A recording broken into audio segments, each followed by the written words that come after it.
দর্শক, আমন্ত্রণ জানাচ্ছি ভেষজ চিকিৎসা, পরিবেশ ও বনায়ন বিষয়ক উদ্ভিদ ও জীবন অনুষ্ঠানে।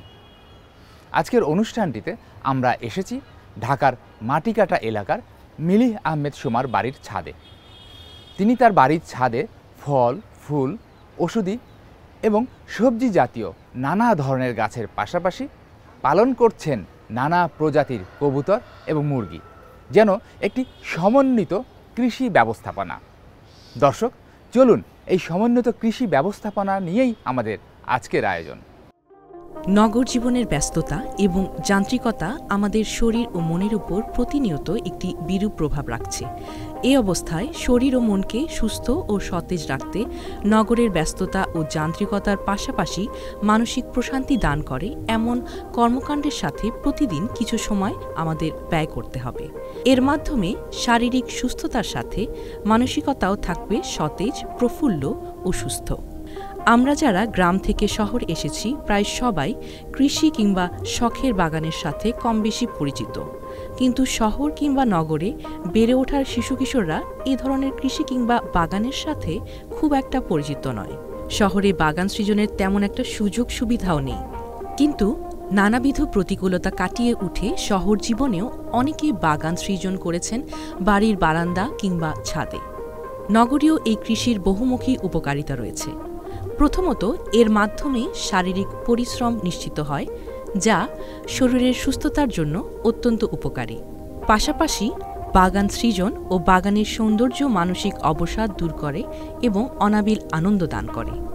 দ্বিতীয়ত, পরিবারের দৈনন্দিন চাহিদার একটি অংশ আমরা আমাদের বাড়ির ছাদ থেকেই পেতে পারি। আর বাগানটি যদি পরিকল্পিতভাবে গড়ে তোলা যায়, তবে বিভিন্ন ধরনের বিষমুক্ত ফল, ফুল এবং শাকসবজির পুরো চাহিদা এই ছাদ বাগান থেকে পূরণ করা সম্ভব। এটি প্রমাণও করেছেন নগরে বসবাসরত অনেকেই, আর এর মাধ্যমে আমরা আর্থিকভাবে লাভবান হতে পারি। তৃতীয়ত, পর্যাপ্ত উদ্ভিদ, লতা, গুল্মের অভাবে বায়ুমণ্ডলের তাপমাত্রা বৃদ্ধি পাচ্ছে। এ অবস্থায় পরিবেশ মারাত্মক বিপর্যয়ের মুখোমুখি। কখনো হচ্ছে অনাকাঙ্ক্ষিত বন্যা, কখনো খরা। এ অবস্থা কাটিয়ে উঠতে এ ধরনের বাগান সৃজন কিংবা আমাদের এই ক্ষুদ্র ক্ষুদ্র প্রচেষ্টাকে খাটো করে দেখবার সুযোগ নেই। দর্শক, হলুদের যথেষ্ট ঔষধি গুণাগুণ রয়েছে। বিভিন্ন রোগ ব্যাধিতে প্রাচীনকাল থেকেই এর রয়েছে যথেষ্ট ব্যবহার। চলুন আমরা জেনে নিব কি কি রোগে এটি ব্যবহার করা যায়। হলুদের বৈজ্ঞানিক নাম কার্কুমা লাঙ্গা। এটি জিঞ্জিবারেসি পরিবারভুক্ত বর্ষজীবী বিরুৎ জাতীয় উদ্ভিদ। রাইজোম সমৃদ্ধ এই উদ্ভিদটি 2 থেকে 3 ফুট পর্যন্ত লম্বা হয়ে থাকে। পাতা সবুজ ও লম্বাকৃতি। পরিপক্ক হলে হালকা হলুদ বর্ণ ধারণ করে। পাতা শুকিয়ে যাবার পর হলুদ সংগ্রহ করা হয়। অল্প আঁশযুক্ত এবং উজ্জ্বল বর্ণবিশিষ্ট হলুদই উৎকৃষ্ট মানের। হলুদের নিজস্ব একটি বিশেষ গন্ধ এবং কিছুটা বিষাদপূর্ণ তিক্ত স্বাদ আছে। ওষুধ হিসেবে মূলত হলুদের কন্দ ব্যবহার হয়। বিভিন্ন ধরনের চর্মরোগ যেমন খোসপাচড়া, ফোসকা, ঘা, এক্সিমা ইত্যাদিতে হলুদের পেস্ট আক্রান্ত স্থানে প্রলেপ হিসেবে ব্যবহার করলে উপকার পাওয়া যায়। রক্ত পরিষ্কারক হিসেবে সামান্য কাঁচা হলুদ দুধ অথবা পানিতে মিশিয়ে সেবন করলে উপকার পাওয়া যায়। যে কোনো ব্যথা, বিশেষ করে সন্ধি ব্যথায় হলুদের পেস্ট বাহ্যিকভাবে ব্যবহার করলে রোগ আরোগ্য হয়। কফ কাশি নিরাময়ে কুসুম গরম পানিতে সামান্য পরিমাণ হলুদ মিশিয়ে সেবন করলে উপকার পাওয়া যায়। এছাড়া হলুদের এসেনশিয়াল অয়েল পাকস্থলীর হজমজনিত নানা সমস্যা দূর করে। ভেষজ চিকিৎসা সেবায় হলুদের এই এসেনশিয়াল অয়েল খুবই গুরুত্বপূর্ণ। ঢাকার মাটিকাটা এলাকার মিলি আহমেদ সোমা, তিনি তার কর্মব্যস্ততার পাশাপাশি বাড়ির ছাদে নগরীয় কৃষির একটি সফল ক্ষেত্র বাস্তবায়ন করেছেন।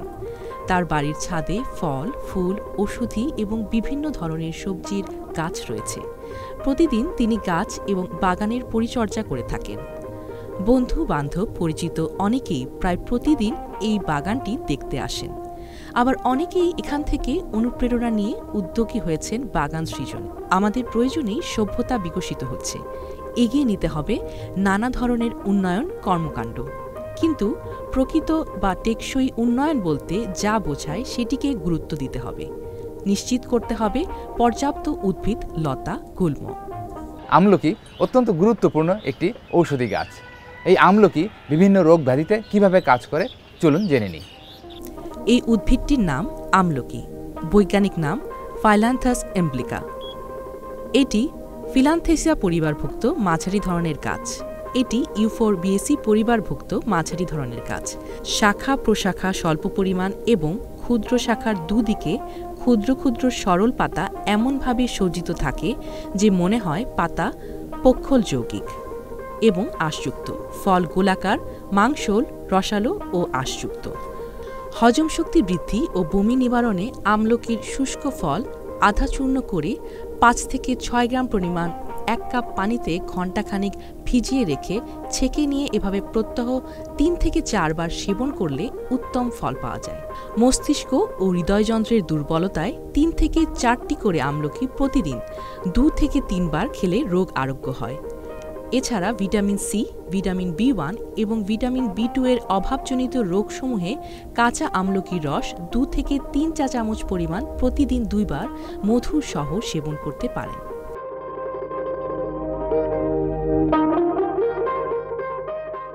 দর্শক, কথা বলবো এই বাগানটির স্বত্বাধিকারী মিলি আহমেদ সোমার সঙ্গে।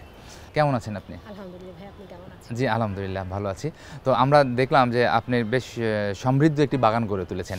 তো কত বছর থেকে এই বাগানের যাত্রা? বাগানটির যাত্রা শুরু মূলত আমার বাবা মায়ের হাত ধরে। সেই হিসেব করলে বাগানটির বয়স প্রায় 50 বছর। কিন্তু আমি যেহেতু ছাদ বাগান নিয়ে কাজ করছি, সেই জায়গা থেকে আমি ছাদ বাগানের সাথে জড়িত হয়েছি 2017 সাল থেকে। আপনি এই বাগানটির সাথে কিভাবে যুক্ত হলেন? ফেসবুক জগতে প্রবেশ করি এবং বাগান ভিত্তিক বিভিন্ন ধরনের সহযোগিতামূলক বিভিন্ন গ্রুপের সাথে অ্যাড হই। তখন আমার মাথায় প্রশ্ন আসে যে আমি আমার বাবা মাকে তথ্য দিয়ে সাহায্য করি। তখন থেকে আসলে অল্প অল্প করে এটার সাথে ইনভলভ হওয়া। তখন থেকেই আব্বা আম্মার সাথে একটু একটু করে ছাদে আসা শুরু করলাম এবং পরবর্তীতে যখন আরও অন্যান্য বাগানীদের সাথে আমার যোগাযোগ শুরু হলো, তাদেরকে দেখে আরও বেশি অনুপ্রেরণা পেলাম এবং তারপর থেকে আমি মূলত 2017 সাল থেকে এই বাগানটা দেখাশোনা করছি এবং করে যাব ইনশাআল্লাহ। আপনার এই বাগানে উল্লেখযোগ্য কি ধরনের গাছ রয়েছে? আমি মূলত ফলকেই বেশি প্রাধান্য দিয়েছি এবং পাশাপাশি শাকসবজি তো অবশ্যই আছে। সারা বছর ব্যাপী আমার এখানে ফল সবজি পাওয়া যায়। তার মধ্যে আপনার থাই পেয়ারা আছে, জাম আছে, জাম্বুরা আছে, ড্রাগনের একটা ভ্যারাইটি আছে, 3টা ভ্যারাইটি আছে, সাদা ড্রাগন, হলুদ ড্রাগন এবং লাল ড্রাগন। যদি গাছের কোনো সমস্যা হয় সেক্ষেত্রে সমাধান কিভাবে করে থাকেন বা এক্ষেত্রে পরামর্শ নেবার কি কোনো জায়গা রয়েছে? পরামর্শের বিষয়টা আমাদের যারা সিনিয়র বাগানি আছেন, আমাদের কৃষি সম্প্রসারণ আছেন, তাদের মাধ্যমে তো আমি পাচ্ছি। এছাড়াও আমি যেহেতু নিজেও একজন আমার পেশাগত দিকটা আসলে এই ছাদ বাগান নিয়ে, তো সেই ক্ষেত্রে আমি আসলে নিজেও অনেক স্টাডি করে অনেক কিছুই জেনেছি। আপনার এই বাগানটিতে আমরা বেশ কয়েকটি ফেরোমন ট্র্যাপ দেখলাম যেটি আপনি ব্যবহার করছেন। তো এই ফেরোমন ট্র্যাপটি কী এবং কিভাবে বাগানের উপকার করে আমাদের দর্শকদের যদি কিছু বলতেন। মাছি পোকা যেটা করে সেটা হচ্ছে আমরা কুমড়ো জাতীয় যে সবজিগুলো আছে সেগুলোর ভেতরে ফুটো করে দেয়। তো দেখতে বাইরে দিয়ে খুব সুন্দর, কিন্তু যখন আমরা ওটাকে কাটবো ভেতরে পোকা। বেশিরভাগই আমরা আম, পেয়ারা, বেগুন এগুলোর ক্ষেত্রে দেখতে পাই। তো ওই মাছি পোকাটা দমন করার জন্যই মূলত এই ফেরোমন ট্র্যাপ, এবং এটা জৈব বালাইনাশক এই কারণে যে এটার ভেতরে একটা ফ্রেগরেন্ট দেওয়া তাবিজ থাকে বা লিওর থাকে, ওটার ঘ্রাণে পুরুষ মাছি পোকাটা এসে এই ট্র্যাপটার ভিতরে পড়ে মারা যায় এবং তখন স্ত্রী পোকাটা আর হুল ফোটালেও ওটা নিষিক্তকরণ হয় না। তার ফলে দেখা যায় যে ফলের বাইরে থেকে হয়তো পোকার হুল দেখা যায়, কিন্তু ভেতরে সবজিটা ফ্রেশ থাকে, ওখানে আর ওই কীরা জাতীয় পোকাটা হয় না। অনেকেই বলেন ছাদ বাগান একটি কষ্টসাধ্য বিষয়, তো আপনি এটিকে কিভাবে মূল্যায়ন করেন? ছাদ বাগান হ্যাঁ একটু পরিশ্রমের ব্যাপার, কষ্টসাধ্য ব্যাপার, কিন্তু সেটা তখনই মানে খুব কষ্ট বা পরিশ্রম মনে হবে যখন আপনি সেটাকে আসলে অগোছালো করে রাখবেন, বা হচ্ছে আপনি সেটাকে পরিষ্কার পরিচ্ছন্ন রাখবেন না, বা আপনি টোটাল ব্যবস্থাপনাটা জানবেন না, মাটি প্রস্তুত থেকে শুরু করে আপনি যখনই একটা হারভেস্ট করবেন ফল বা সবজি। তো এই পুরো ব্যবস্থাপনাটা যখন আপনার জ্ঞানের অভাব থাকবে, তথ্যের অভাব থাকবে, টেকনোলজি সম্পর্কে আপনার ধারণা কম থাকবে, তখন আপনার আসলে কষ্ট হবে। কিন্তু যদি আপনি এই ফুল সাপোর্টটা কারো মাধ্যমে পেয়ে যান বা আপনি নিজে করতে করতে শিখে যান, অবশ্যই সেটা সহজ। অনেকেই বলেন ছাদে বাগান করলে ছাদের ক্ষতি হয়।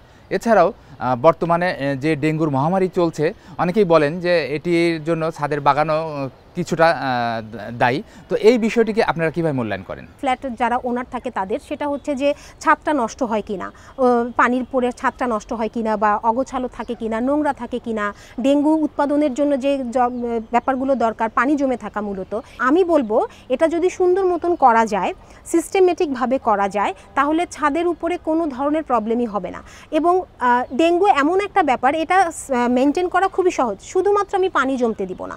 আমি যদি প্রতিদিন একবার করে বাগানে আসি, আমি জাস্ট একটু ঘুরে দেখব কোথাও কোনো জমানো পানি আছে কিনা, আমি জাস্ট পানিটা ফেলে দিব।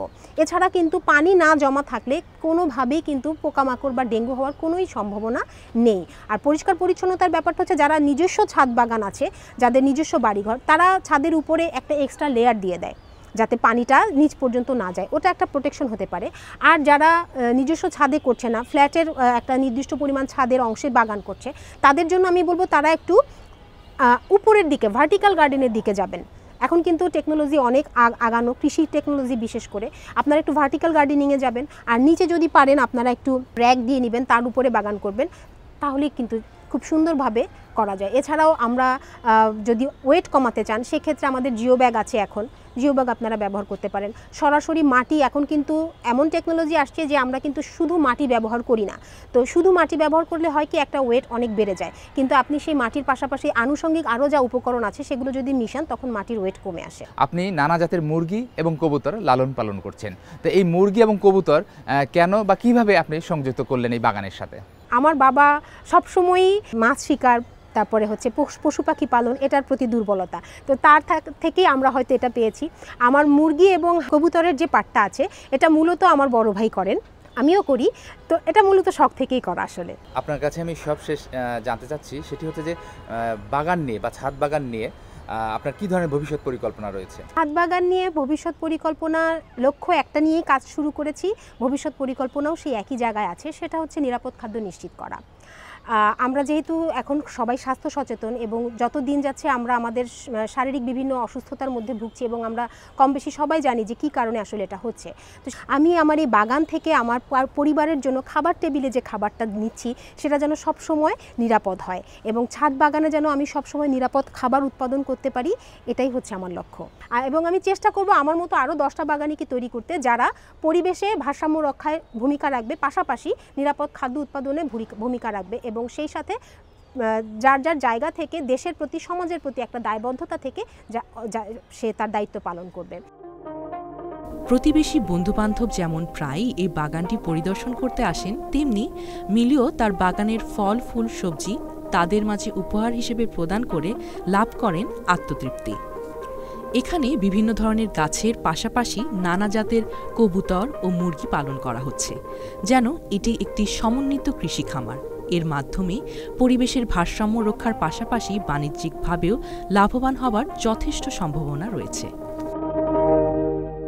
দর্শক, মিলি আহমেদ সোমা তিনি তার পৈতৃক বাড়ির ছাদে বিভিন্ন ধরনের গাছের একটি সমৃদ্ধ বাগান গড়ে তুলেছেন, এবং তার ভাই আক্কাস খান এই বাগানের পাশাপাশি নানা জাতের কবুতর এবং মুরগির একটি খামার গড়ে তুলেছেন, যেন সমন্বিত কৃষি খামার।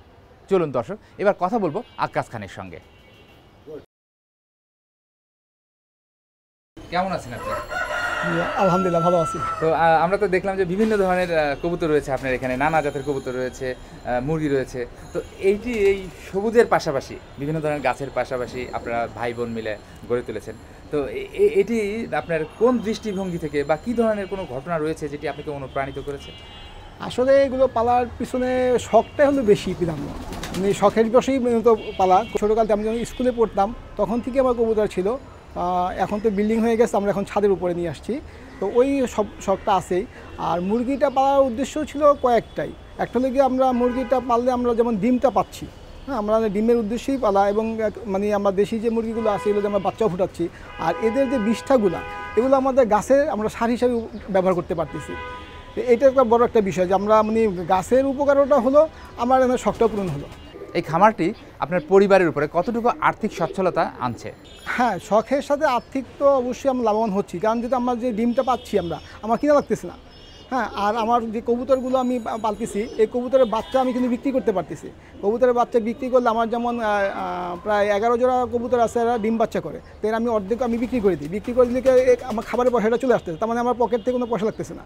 আমি কবুতরের বাচ্চা বিক্রি করে আমি খাবারের পয়সা পাচ্ছি, আর কিছু বাচ্চা আমি নিজেও খেতে পারতেছি, প্লাস তার সঙ্গে ডিম তো পাচ্ছি, এবং এদের বিষ্ঠাগুলো আমি আমার গাছে ব্যবহার করতে পারতেছি, তা আমার সব দিক দিয়ে উপকার। ব্যবসায়িক কর্মব্যস্ততার পাশাপাশি এই খামারটি পরিচালনা করা কি খুব বেশি কষ্টসাধ্য? না, আসলে শখটা তো এটা ওইভাবে নিজে যদি মেনটেন করতে পারি তাহলে কিন্তু কষ্টসাধ্য না। যেমন সকালে আমি আমার কর্মস্থল যাওয়ার পূর্বে আমি সকালে 1 ঘন্টায় এসে ঘরটা পরিষ্কার করে খাবার দাবার দিয়ে চলে যাই, আবার বিকালে এসে মনে করেন ওদের খাবার দিতে পারতেছি, তো সেই ক্ষেত্রে আমার মনে হয় না সেরকম সমস্যা হয়, বরং আমার শখটা পূরণ হচ্ছে, এটা অনেক ভালো বিষয়। নানা জাতের কবুতর এবং মুরগির এই খামারটি নিয়ে আপনার কী ধরনের ভবিষ্যৎ পরিকল্পনা রয়েছে? চিন্তা করতেছি এটাকে আরও বড়সড় করা যায় কিনা, যেহেতু আমার প্রতি মাসেই আমরা বেশ কিছু বাচ্চা পাচ্ছি এবং মুরগিতে আমি ডিম পাচ্ছি। আমি চিন্তা করতেছি যে ডিমগুলো আমি যেহেতু খাচ্ছি, এখন আমি বাচ্চা ফুটানোর চিন্তা ভাবনা করতেছি। বাচ্চা ফুটে এই বাচ্চাগুলো আমি বিক্রি করতে পারবো, যেহেতু আমার কাছে এক্সোটিক মুরগি আছে, বিদেশি মুরগি আছে, দেশি মুরগি আছে, তো আমি বিদেশি মুরগিগুলো যে বাচ্চারা ফুটাতে পারি, তো অবশ্যই আমার এখান থেকে আমার একটা ভালো একটা প্রফিট আসবে। আর কবুতরগুলো আমি মনে করেন যে আরও যদি বড়ো একটু খামারের চিন্তা ভাবনা করি, ইনশাল্লাহ এটা আমার একটা ভবিষ্যৎ পরিকল্পনা আছে আমি করার, দেখা যাক ইনশাল্লাহ। মিলির এই বাগানটি তার পরিবারের সাথে প্রতিবেশীদের সুসম্পর্কের একটি সেতু বন্ধন হিসেবে কাজ করছে। বাসক অত্যন্ত গুরুত্বপূর্ণ একটি ঔষধি গাছ, নানা ধরনের রোগ ব্যাধিতে এর রয়েছে যথেষ্ট ব্যবহার। দর্শক, চলুন জেনে নেই কিভাবে আমরা এটি ব্যবহার করতে পারি। এই উদ্ভিদটির নাম বাসক, বৈজ্ঞানিক নাম অ্যারহেটোডা ভেসিকা। এটি অ্যাকান্থেসি পরিবারভুক্ত গুল্ম জাতীয় উদ্ভিদ। সাধারণত 7 থেকে 8 ফুট পর্যন্ত উঁচু হতে পারে। কাণ্ড কাষ্ঠল, পাতা সরল, প্রতিমূল, শিরা বিন্যাস জালিকা। মঞ্জুরি রেসিমোস, মঞ্জুরিপত্র ও মঞ্জুরি উপপত্র বৃহৎ এবং চোখে পড়ার মতো। ওষুধ হিসেবে ব্যবহার্য অংশ হল পাতা, মূল ও বাকল। শুকনো কাশি নিরাময়ে 2 থেকে 3টি বাসক পাতা 1 কাপ পরিমাণ পানিতে 4 থেকে 5 মিনিট জাল করে ছেঁকে পাতা ফেলে দিলে চায়ের মতো পান করতে পারেন। শুকনো কাশি নিরাময়ে 2 থেকে 3টি বাসক পাতা 1 কাপ পরিমাণ পানিতে 4 থেকে 5 মিনিট জাল করে ছেঁকে পাতা ফেলে দিয়ে চায়ের মতো পান করতে পারেন। ওষুধটি সুস্বাদু ও অধিক কার্যকর করতে পরিমাণ মতো মধু মিলিয়ে নিতে পারেন। এভাবে দিনে 2 থেকে 3 বার ওষুধটি সেবন করলে 3 থেকে 4 দিনের মধ্যেই রোগ আরোগ্য হয়। বৈজ্ঞানিক বিশ্লেষণে উদ্ভিদটির পাতায় ভ্যাসিসিন, ভ্যাসিসিনল, ভ্যাসিকোলাইন, ভ্যাসিকোলাইনিন এবং অ্যারহেটোডিন সহ অনেক গুরুত্বপূর্ণ উপাদান পাওয়া গেছে। তুলসী গুরুত্বপূর্ণ একটি ঔষধি গাছ। এই তুলসী আমরা বিভিন্ন রোগ ব্যাধিতে কিভাবে ব্যবহার করব, দর্শক চলুন জেনে নিই। এই উদ্ভিদটির নাম তুলসী, বৈজ্ঞানিক নাম অসিমাম স্যাংটাম। এটি ল্যাবিয়েটি পরিবারভুক্ত বৃহৎ বিরুৎ অথবা ছোট গুল্ম জাতীয় সুগন্ধযুক্ত উদ্ভিদ। উচ্চতায় 2 থেকে 4 ফুট পর্যন্ত হতে পারে। কাণ্ড শক্ত, পাতা সরল, প্রতিমুখ বৃন্তক ডিম্বাকৃতির, ছোট রোমযুক্ত, কিনার সাধারণত খাঁজকাটা। মঞ্জুরি বৃহৎ অনিয়ত, পুষ্পগুলি পর্বে পর্বে আবর্ত আকারে সজ্জিত। শীতকালে ফুল ও ফল হয়। ওষুধ হিসেবে ব্যবহার্য অংশ হল পাতা ও মূল। বোলতা, বিছা প্রভৃতি কীটপতঙ্গ দংশন করলে আক্রান্ত স্থানে তুলসী পাতার রস কুসুম গরম করে লাগালে জ্বালা যন্ত্রণা উপশম হয়। সামান্য জ্বর ও সর্দি কাশিতে 5 থেকে 6টি তুলসী পাতা 1 কাপ পরিমাণ পানিতে জাল করে পাতা ফেলে দিয়ে এভাবে প্রতিদিন 2 থেকে 3 বার সেবন করলে রোগ আরোগ্য হয়। পরিবেশের ভারসাম্য রক্ষার্থে যেমন উদ্ভিদ লতাগুল্ম গুরুত্বপূর্ণ, তেমনি ভেষজ চিকিৎসার উন্নয়ন ও বিকাশেও এই সব উদ্ভিদ লতাগুল্ম অপরিহার্য। তাই আমাদের সবাইকে সচেতন হতে হবে। উদ্ভিদ রোপণ, সংরক্ষণ এবং সম্প্রসারণে হতে হবে আন্তরিক। কিন্তু এই নগর জীবনে বনায়ন কার্যক্রম বেশ কষ্টসাধ্য। তাই যার যতটুকু সামর্থ্য আছে, বারান্দা কিংবা বাড়ির আঙিনা কিংবা ছাদ, সেখানেই আমরা নানা ধরনের ফল, ফুল, সবজি গাছের চাষ করতে পারি, পাশাপাশি লালন পালন করতে পারি নানা প্রজাতির কবুতর এবং মুরগি। এর মাধ্যমে আমরা যেমন আমাদের পরিবারের চাহিদা পূরণ করতে পারবো, তেমনি লাভবান হতে পারবো বাণিজ্যিকভাবে। আর এর মাধ্যমে আমরা গড়ে তুলতে পারবো সমৃদ্ধ বাংলাদেশ। এই আশাবাদ ব্যক্ত করে এবং আমাদের আগামী অনুষ্ঠান দেখবার আমন্ত্রণ জানিয়ে আজকের মতো এখানেই শেষ করছি উদ্ভিদ ও জীবন অনুষ্ঠান। ভালো থাকুন, সুস্থ থাকুন।